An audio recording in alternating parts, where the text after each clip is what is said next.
Berlusconi riporta nuova vita a Forza Italia. Alfano e i governativi non ci saranno, raggruppati in un nuovo centrodestra.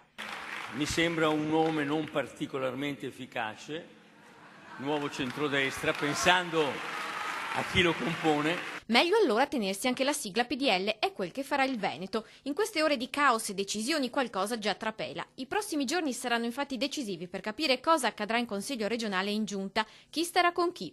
Ma l'assessore Remo Sernagiotto, fedelissimo da sempre di Silvio Berlusconi, svela che probabilmente in regione siederanno uomini di Forza Italia PDL e uomini di Nuovo Centrodestra PDL.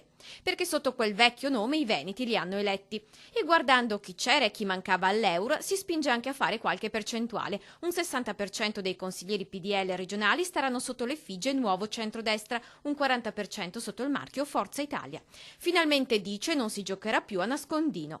Tra chi era a Roma, a dire la verità, non tutti hanno deciso se rientrare in Forza Italia o abbracciare la linea Alfano. Per esempio Elena Donazzana, in fase di riflessione, o Renato Chisso, per il quale non ci sarebbe differenza in Veneto tra gli uni e gli altri.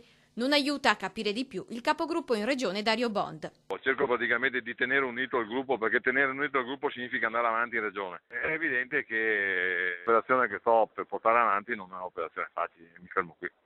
E Luca Zaia conferma: al mio tavolo solo persone per bene. Gli impegni che abbiamo preso non li abbiamo presi con le segreterie politiche, ma li abbiamo presi con i veneti.